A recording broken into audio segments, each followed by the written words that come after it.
오늘은 예수를 나는 어떻게 해야 하나? 하늘 에덴에 하늘 안식일에 함께 참여하실 분들은 모두가 다 예수를 나의 구세주로, 나의 왕, 메시아로 고백한 믿음의 사람들일 것입니다.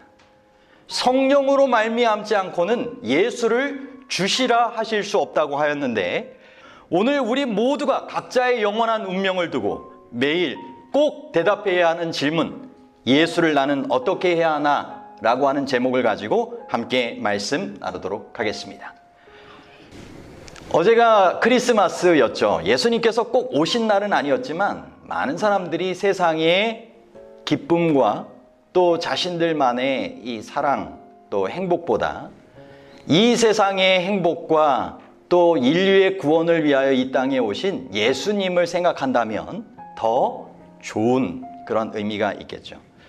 특별히 예수님께서 우리 모두를 위하여 하신 그 일은 베들레헴 마구간에서 태어나신 일뿐만 아니라 갈보리 십자가의 그 길을 통하여서 우리에게 구원 베푸시는 역사를 베풀어 주셨습니다.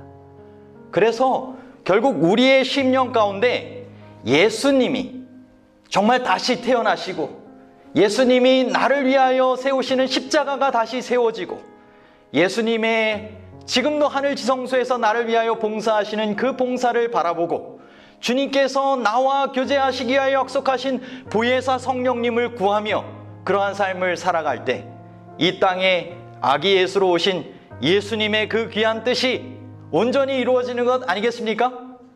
그와 같은 이 축복이 이 예배를 통해서도 우리 안에 있게 되기를 간절히 바랍니다. 여러분, 몇 년 전에 신약 성경에 새로운 이런 간편하게 발행되는 책이 현대인에게 좋은 소식이라고 하는 제목으로 베스트셀러로 이렇게 번역되어 발간이 되었습니다. 요즘도 우리가 흔히 군대 갈 때 이런 포켓 성경 이런 거 전해주잖아요. 그런 책이었습니다. 그런데 동남아시아에서는 이 책의 제목에 한 특별한 의미심장한 제목이 붙여졌는데, 그것은 당신이 무시할 수 없는 사람이었습니다. 누구를 주목한 것일까요? 바로 신약 성경에 이 땅에 오셨던 바로 예수 그리스도, 그분을 생각하면서 당신이 무시할 수 없는 사람이라고 하는 제목의 책으로 발행했던 것입니다. 참 의미 있는 제목입니다. 여러분, 예수님께서는 나는 스스로 있는 자라 라고 말씀하셨어요. 그분은 피조물된 존재가 아닙니다. 창조주이시고 우리의 구원자 되시기 때문에 우리의 경배를 받으시기에 합당하신, 정말 우리가 무시할 수 없는 정말 귀중한 분이라고 하는 사실을 기억해야 하는 것입니다. 예수님은 자신이 이 땅에 오셔서 죄를 용서하실 수 있다고 말씀하셨습니다. 죄인들을 찾아 구원하기 위하여 오셨다라고 말씀하셨습니다. 인류의 구세주가 될 것을 말씀하시고 하나님의 아들됨을 말씀을 하셨습니다. 그런데 많은 사람들이 예수님이 하나님의 아들이라는 것을 인정하지 않았습니다. 구세주라고 하는 사실을 인정하지 않았습니다. 누구의 주장이 맞을까요? 하나님의 아들이 아니다 라고 이야기했던 그 당시의 종교 지도자들, 그래서 십자가에 못 박았던 그 사람들의 주장처럼 예수님은 한낱 자기 주장만 한 사기꾼에 불과한 것일까요? 아니면 정말 그분께서 스스로 주장하신 대로 구세주요, 우리의 왕이 되실 수 있는 메시아이실까요? 우리 각자에게 그분은 정말 무시해서는 안 될 귀중한 분입니다. 우리는 그분의 사랑을 받아들일 수 있습니다. 우리는 그분을 우리의 생각에서 떨쳐버리고 무시해버릴 수 없고, 어떤 선택이든 간에 해야 하는 것입니다. 여러분, 예수님이 체포되어 그때 당시에 로마 총독 빌라도에게 끌려갔을 때에 빌라도는 예수님이 주장하신 대로 정말 범죄한 그러한 일반 범죄자가 아니라고 하는 사실을 알게 되었습니다. 특별히 재판 중에 아내로부터 예수에 대한 이 꿈을 통하여 과연 예수님은 일반 죄수가 아닌 정말 정의롭고 이 세상에 무언가 귀중한 사명을 가지고 오신 특별한 분이라고 하는 사실을 알게 된 것입니다. 그런데 그가 예수를 고발하고 십자가에 못 박으라고 하는 사실, 그래서 그를 놓아주면 로마 당시의 황제인 시저에게 고발당하고 어려움을 당하게 할 것을 알며 그가 절망 중에 이렇게 소리쳤습니다. 마태복음 27장 22절입니다. 빌라도가 이르되 그러면 그리스도라 하는 예수를 내가 어떻게 하랴. 여러분, 빌라도가 했던 이 말과 질문은 우리 모두도 대답해야만 하는 질문이라는 것입니다. 여러분, 빌라도는 이 말 뒤에 어떻게 했습니까? 주님을 십자가에 못 박도록 내어 주었습니다. 그분을 구세주로, 메시아로 인정하지 않은 것입니다. 여러분, 빌라도의 남은 생애 동안 그가 얼마나 그 순간 잘못된 선택한 것이 기억에 맴돌았을까요? 그는 최종적인 구원의 심판에서 실패를 경험할 선택을 한 것입니다. 여러분, 이런 질문에 대한 대답은 성경 역사 내내 이루어지는 모습을 우리가 보게 됩니다. 그래서 성경 속에 이 질문에 대한 결정, 대답들을 함께 살펴보겠습니다. 첫 번째는 가인과 아벨입니다.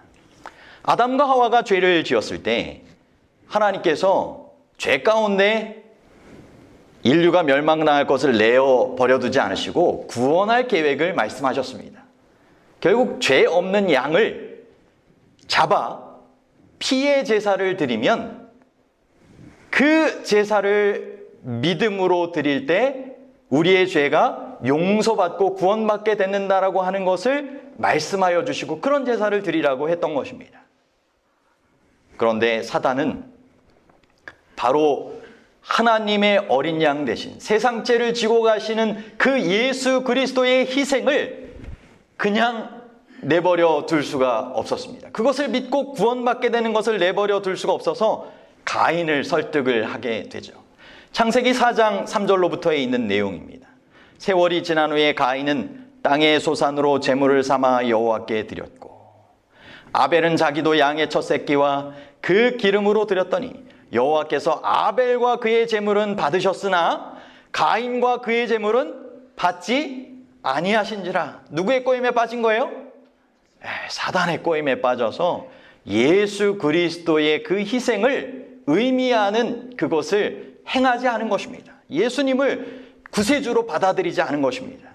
가인과 그의 제물은 받지 아니하신지라. 가인이 몹시 분하여 안색이 변하니 여호와께서 가인에게 이르시되 내가 분하여 함은 어찌 됨이며 안색이 변함은 어찌 됨이냐. 내가 선을 행하면 어찌 낯을 들지 못하겠느냐. 선을 행하지 아니하면 죄가 문에 엎드려 있느니라. 죄가 너를 원하나 너는 죄를 다스릴지니라. 가인이 그의 아우 아벨에게 말하고 그들이 들에 있을 때 가인이 그의 아우 아벨을 쳐 죽이니라.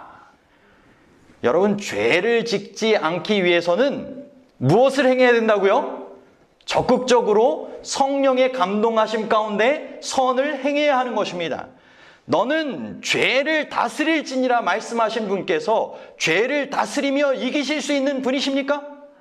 그분께서 분명히 우리가 주님 뜻 안에 주의 감동하심 가운데 순종하여 선을 행하려 한다면 과연 가장 올바른 선택과 삶을 살아가게 하실 것입니다. 그런데 사단은 바로 가인을 꼬셔가지고 그로 하나님의 음성보다, 성령의 음성보다 자신의 음성을 듣고 예수 그리스도를 인정하지 않게 했던 것입니다. 여러분, 헤롯과 동방 박사들 이야기 한번 볼까요? 예수님이 태어나실 때 바로 지혜로운 동방 박사들이 이렇게 찾아오게 되죠.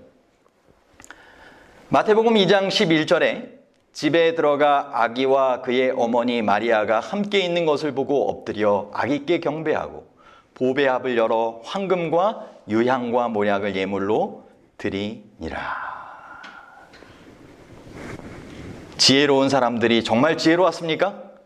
하늘의 지혜를 통하여 메시아를 깨닫게 되었고 인정한 것입니다.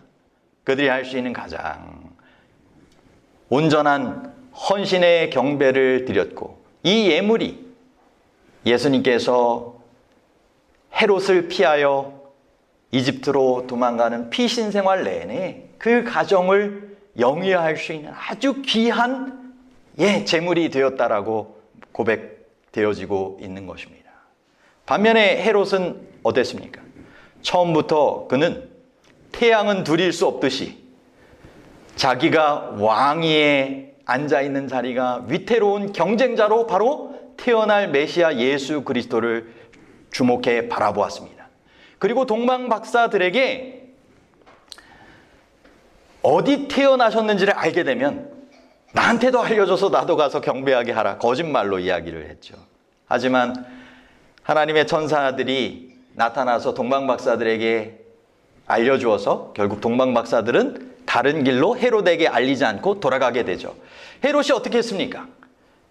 마태복음 2장 16절에 이에 헤롯이 박사들에게 속은 줄 알고 심히 노하여 사람을 보내어 베들레헴과 그 모든 지경 안에 있는 산의 아이를 박사들에게 자세히 알아본 그때를 기준하여 2살부터 그 아래로 죽이니.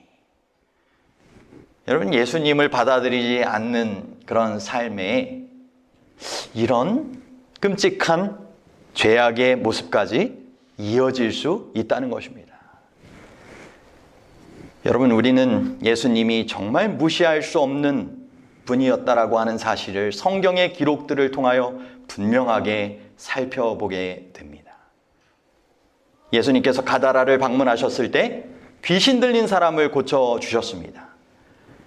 이 부정한 사람, 정말 이 부정이라고 하는 단어로 묘사할 수 없을 만큼 사단에게 너무나 장악당하여 처참한, 스스로를 자해하는, 눈뜨고 볼 수 없는, 그 누구도 제어할 수 없는 사단에게 정복당한 그 사람이었지만, 예수님이 그 사람에게 찾아오셨을 때 사단 마귀의 권세로부터 그를 자유롭게 해방시켜 주셨던 것입니다. 또다시 그는 마귀에게 점령당할까 봐 구세주 예수님과 함께 머물기를 원하죠. 하지만 주님께서 그를 통하여 귀한 일을 또한 이루시기 위하여 그 동네, 그 가정에 두시고 선교사로 쓰셔서 여러분 4,000명을 먹이시게 되는 데가볼리 10개 인근 도시에 복음을 전하게 된 선교사가 누굽니까? 이 귀신 들렸다 나음을 받은 사람입니다. 여러분, 누가복음 5장 18절에 한 중풍병자를 사람들이 침상에 메고 와서 예수 앞에 들여놓고자 하였으나, 여러분, 질병과 죄로부터 구원과 자유를 주시는 분 누구셨습니까? 예수 그리스도셨습니다. 그분은 마치 하늘인지 땅인지 우리가 하늘에 와 있을 때에 경험할 수 있는 그와 같은 축복을 이 땅에 계시면서 허락하여 주셨습니다.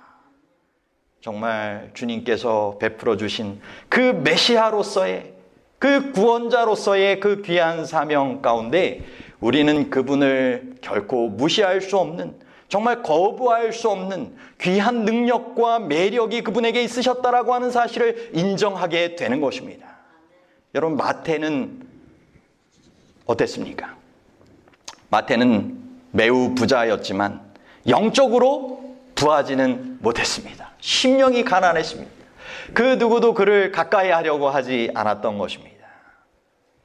마태복음 9장 9절에 예수께서 그런 마태를 보시며 말씀하시죠. 그곳을 떠나 지나가시다가 마태라 하는 사람이 세관에 앉아있는 것을 보시고 이르시되 나를 따르라 하시니 일어나 따르니라. 예수님의 큰 가치를 그가 발견하게 되었을 때 그는 그의 높은 지위, 세상의 재물 다 포기하고 예수님을 더 큰 가치로 여기고 쫓았던 것입니다. 마태처럼 반응하지 않은 다른 부자도 있었습니다. 여러분, 니고데모, 어느 날 밤 예수님께 찾아와 구원에 대해 물었습니다. 요한복음 3장의 이야기죠.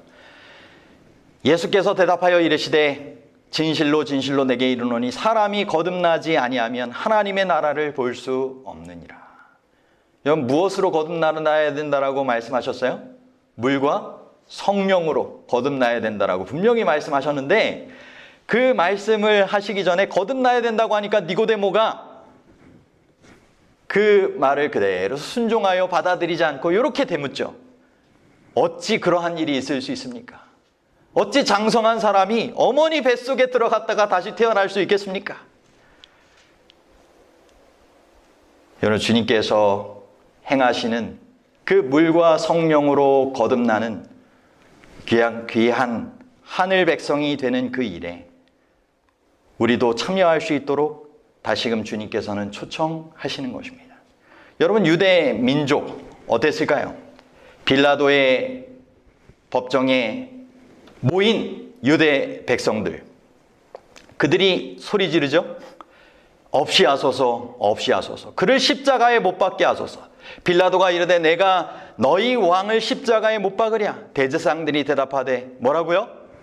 가이사 외에는 우리에게 왕이 없나이다. 여러분, 하늘 왕을 거절한 것입니다. 그리고 로마 황제의 호의를 얻고자 정말 죄를 용서하실 수 있고 구원하실 수 있는 구세주를 거절한 것입니다. 여러분, 미래를, 영원한 생명을 인간에게 맡기는 것은 좋은 일이 아닙니다. 결국 유대인들의 이와 같은 선택은 비극적인 결과로 이어지게 됩니다. 잘 아시는 것처럼 AD 70년에 로마 군대에 의하여 유대 백성들과 그 예루살렘 성이 어떻게 됩니까? 이런 멸망당하는 어려움을 겪게 되지 않습니까?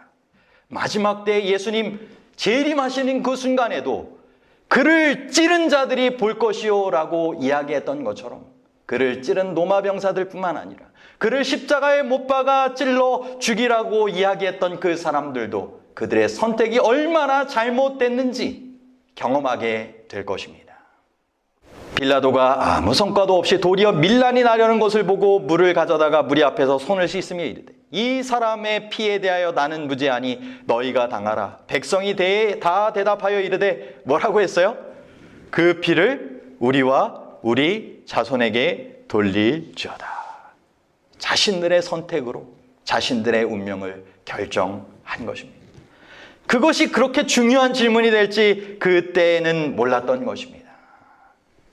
여러분, 예수님이 십자가에 못 박히시기 전 정말 심한 모욕을 당하셨습니다. 그분이 구세주요 왕이라고 하는 주장을 멸시하기라도 하듯이 그분의 머리에는 가시로 만든 면류관이 씌워졌습니다. 그분의 살을 내려 누르며 고통스럽게 하였고 피가 흘러내렸습니다. 주님의 얼굴을 때리고 침을 뱉었습니다. 어떤 로마 시민도 십자가의 형은 당하지 않습니다. 십자가 형은 가장 낮은 범죄자에게 행해지는 처형 수단이었던 것입니다. 그런데 그분께서 십자가에 달리셨습니다. 그 십자가에 상처 입은 예수님의 등이 처진 그 이유에 대하여 여러분 무엇이라고 생각하십니까? 예수님이 십자가에 못 박히고 벌거벗기고 골고다의 그 언덕에 돌로 만든 그 구멍에 십자가를 박아 세우게 되었습니다. 신경에 경련이 일어났습니다. 지탱하기 위하여 못 박아둔 대못으로 인하여 깊은 상처가 나게 되었습니다. 파리들이 주님의 상처를 괴롭혔고 그의 입과 눈을 기어다니고 주님은 그것조차 쫓아낼 수 없는 상태가 되었습니다. 여러분, 십자가형을 당한 사람이 호흡을 하기 위해서는 가슴과 폐를 이렇게 들어 올리면서 호흡할 수밖에 없답니다. 그런데 주님은 좌우편의 강도와는 달리 손에 못까지 박히시고 발에 못까지 박히셨습니다. 그러니 도저히 움직일 수 없기 때문에 호흡조차 제대로 하실 수가 없었습니다. 결국 몸에는 심한 열이 났고 그것이 갈증을 일으켜서 돌아가시기 전에 내가 목마르다라고 소리 지르며 울부짖으셨던 것입니다. 여러분, 그런 고통이 한낱 인간에게 찾아온다 할지라도 위로하는 것이 정상일 텐데 예수님이 그런 고통 가운데 처해 있을 때 그렇게 조롱하고 더 못살게 핍박하는 그와 같은 일이 십자가 예수님에게 일어났던 것입니다. 난 예수를 어떻게 하면 좋을까? 그들 각자에게 그 질문이 있었을 것입니다. 그러나 그들은 그 질문을 중요하게 여기지 않았습니다. 지나가는 자들은 자기 머리를 흔들며 예수를 모욕하여 이르되 성전을 헐고 사흘에 짓는 자여, 내가 만일 하나님의 아들이거든 자기를 구원하고 십자가에서 내려오라. 하나님의 아들이면 십자가에서 먼저 내려와서 자기를 구원해봐라. 그러면 우리도 구원할 수 있는지 우리가 믿겠다. 하지만 그분은 우리를 구원하시기 위하여 자신의 생명을 먼저 살리실 수가 없고 희생하실 수밖에 없었던 것입니다. 여러분, 십자가상의 두 강도, 동일한 질문을 받았을 때 두 사람의 선택은 달랐습니다. 누가복음 23장 39절 42절에 달린 행악자 중 하나는 비방하였습니다. 내가 그리스도가 아니냐? 너와 우리를 구원하라. 예수님이 십자가에서 그 가상칠언, 그 마지막 고통의 순간 정말 범죄자들을 다 용서하시는 그 구세주의 모습을 보면서도 그는 그리스도면 너와 우리를 구원하라 비방했던 것입니다. 반면에 다른 한편의 강도는 이렇게 말합니다. 이 사람이 행한 것은 옳지 않은 것이 없느니라. 다 지켜보니까 그렇다는 것입니다. 하고 이르되 예수여 당신의 나라에 임하실 때에 나를 기억하소서. 여러분, 이 회개한 강도는 예수님을 받아들일 수 있는 마지막 기회를 잡았습니다. 비록 죽음의 순간이었지만 말입니다. 십자가 주변에 예수님을 구세주로 인정하는 사람은 그 아무도 없었습니다. 제자들도 다 자리를 떠나버리고 없었습니다. 고통으로 죽어가시던 그분이 그의 사명을 다하실 때 받으신 첫 번째 격려는 회개한 강도의 구세주라는 인정의 고백이었습니다. 예수님은 고통스러운 상황에서도 곧바로 대답하셨습니다. 내가 진실로 내게 이르노니 오늘 내가 나와 함께 낙원에 있으리라. 십자가 앞에 한 로마 백부장이 서 있었습니다. 그는 정말 전에는 대하지 못했던 특별한 존재가 그의 앞에 있다라고 하는 것을 확신했습니다. 그리고 그분의 마음에 구원에 대한 정말 간절한 마음이 그에게도 전달이 되었는지 그 축복을 함께 나눠받기 위하여 이렇게 고백합니다. 예수를 향하여 섰던 백부장이 그렇게 숨지심을 보고 이르되 이 사람은 진실로 하나님의 아들이었도다. 아멘. 여기 주님의 귀한 사명, 그 희생이 허주로 돌아가지 않도록 고백한 귀한 영혼이 등장하는 것입니다. 여러분, 야유하던 제사장들은 예수를 나는 어떻게 해야 하나라고 하는 그 마지막 대답을 제대로 하지 못하고 예수님께서 운명하시자 공포에 더 빠져들게 되었습니다. 여러분, 그 질문에 대한 대답이 예수님께서 돌아가신 이후에 끝났을까요? 그 질문은 여전히 그 제사장들의 마음에 울려 퍼지고 있었습니다. 성전에서는 양을 잡던 그 양이 그 소나기를 떨쳐버리고 희생양이 되지 않고 실체 대신 예수 그리스도께서 돌아가셨기 때문에 도망가 버렸습니다. 그리고 지성소로 막혀져 있던 그 휘장이 찢어져 버렸습니다. 직접 예수 그리스도의 희생을 통하여 귀한 구원의 역사가 한 단계 더 이루어지게 되었던 것입니다. 이제 예수님 운명하신 이후에 장님, 기머거리, 절름벌이, 병든 이들이 예수님을 찾기 위하여 나왔습니다. 그들이 유일하게 치료될 수 있는 희망이신 예수님, 그들의 죄를 구원해 주실 수 있는 유일한 예수 그리스도, 그분이 어디 있는지 물었을 때 그분이 죽임을 당했다는 소식을 전해 듣고는 누가 죽였는지 제사장들에게 묻습니다. 여러분, 그 질문에 제사장들이 뭐라고 답을 할 수 있었을까요? 제사장들은 정말 예수님께서 부활하실 거에 대한 그 이야기를 기억했습니다. 만약 그 말이 맞다면 어떻게 될 것인가? 그 이튿날 준비일 다음 날이라 대제사장들과 바리새인들이 함께 빌라도에게 모여 이르되 주여 저 속이던 자가 살아있을 때 말하되 내가 사흘 후에 다시 살아나리라 한 것을 우리가 기억하노니 그러므로 명령하여 그 무덤을 사흘까지 굳게 지키게 하소서. 그의 제자들이 와서 시체를 도둑질하여 가고 백성에게 말하되 그가 죽은 자 가운데서 살아났다 하면 후의 속임이 전보다 더 클까 하나이다. 빌라도가 이르되 너희에게 경비병이 있으니 가서 힘대로 굳게 지키라. 과연 그들의 힘대로 지킨다라고 예수님의 부활을 막을 수 있었을까요? 불과 몇 시간 후에 창백해진 제사장들에게 겁에 질린 로마 경비병들이 예수님의 부활 소식을 알렸습니다. 예수님께서 무덤 가운데 부활하셨던 것입니다. 그리고 더 이상 그 예수님을 못 박아 죽이게 했던 그 제사장들에게는 더 이상 예수님에 대한 질문에 답을 할 수 있는 그 구원의 기회는 주어지지 않았습니다.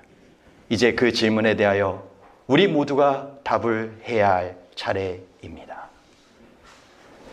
예수님께서 십자가에 못 박히시기 전 딱 하루에 24시간 그 시간 동안 예수님께서 세 사람을 만나시고 세 사람에게 각자 예수님에 대해서 답할 수 있는 그 운명을 선택할 수 있는 기회를 주셨습니다. 첫 번째 우리가 살펴보았던 빌라도입니다. 여러분 빌라도가 어떤 대답했는지 아시죠? 어떤 결정 우리가 이미 살펴보았습니다. 여러분 두 번째는 헤롯입니다. 여러분 헤롯은 에돔 사람입니다. 불경한 사람이었습니다. 침례 요한이 헤롯의 감옥에 있었을 때 기록을 이렇게 기록합니다. 헤롯이 요한을 의롭고 거룩한 사람으로 알고 두려워하여 보호하며 또 그의 말을 들을 때 크게 번민을 하면서도 달갑게 들음이더라. 결국 예수님에 대하여 인정할 수 있는 그 심령의 호소가 있었던 것입니다. 그런데 성령의 음성이 그에게 들렸지만 그가 어떻게 했을까요? 거절했습니다. 침례 요한의 머리를 헤롯의 딸이 요구하자 이 방종했던 헤롯 왕은 요한을 목베어 살해합니다. 예수님께서 자신의 앞에 섰을 때도 예수 그리스도를 대하는 것을 자기의 향락과 자기의 지위를 위한 수단으로만 생각했습니다. 그의 마음이 성령의 호소에 완전히 문 닫았다라고 하는 것을 예수님께서는 깨달으시고 마주대했을 때 헤롯에겐 어떤 말씀도 하지 않으신 유일한 사람으로 기록되는 사람이 헤롯입니다. 여러분 오늘 우리 각자에게도 주님을 선택할 수 있는 기회가 성령의 호소가 주어질 때 거절하지 마시기를 바랍니다. 여러분 십자가상의 강도 주님을 위로했던 단 마지막 하루의 한 사람 여러분 그 주님이 마주대하며 기회를 주셨던 그 사람 그는 유일하게 예수님을 구세주로 영접한 사람이었습니다.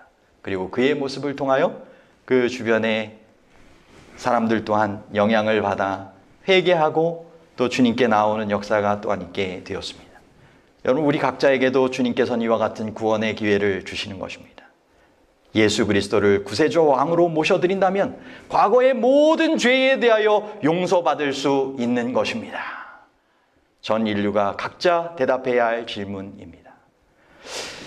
미국에 한 백발이 되신 연로한 어르신이 계셨습니다.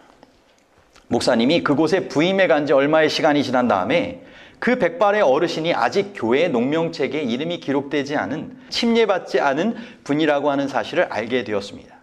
하지만 그는 믿음의 아내와 함께 계속 교회에는 출석하고 있었습니다. 그래서 하루는 교회의 한 직원에게 물었습니다. 그분이 왜 성도가 되지 않았느냐? 교회 예배는 출석한 지 얼마나 되었느냐? 대답하기를 그 직원이 한 약 16년 동안은 출석한 것 같습니다. 아마 성도가 되지 않은 이유는 그 성도가 되도록 그 요청받은 적이 없는 것인지도 모릅니다. 그러니까 좀 관계는 좀 소원히 하면서 멀찍이 아내와 함께 그저 왔다 갔다 성전문을 밟고 다단히 그러한 분이었던 것입니다. 그럼 제가 직접 질문해 보겠습니다. 며칠 후 목사님이 그분이 살고 있는 집에 찾아가 거실에서 단둘의 시간을 보냈습니다. 그리스도인으로 침례받고 성도가 되는 것에 대해서 생각해 보셨습니까? 네, 생각해 봤는데 아직 결정하지 못했습니다. 목사님이 말했습니다. 지금이 결정해야 할 때입니다. 하나님이 당신을 참아주셨습니다. 너무 그분을 오랫동안 기다리게 하고 있다고 생각하지 않으십니까? 네, 그런 것 같습니다. 목사님이 하신 말씀이 맞습니다. 그리고 눈에서 눈물을 흘렸습니다. 며칠 후 저는 가능한 빨리 침례를 받고 싶다는 결정을 그분이 내렸고, 목사님은 16년에 그와 같은 미뤄진 결정을 이제 다시 신속하게 행하도록 침례식을 곧바로 거행했습니다. 교회에는 기쁨이 있었고 천국에서도 아주 큰 기쁨이 있었습니다.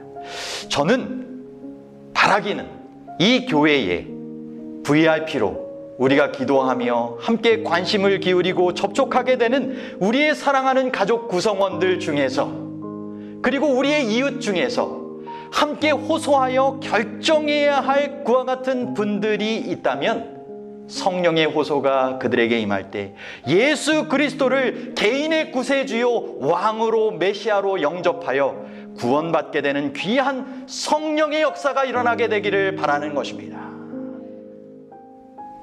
여러분, 주님께서 그 일을 하도록 우리를 초청하고 계십니다.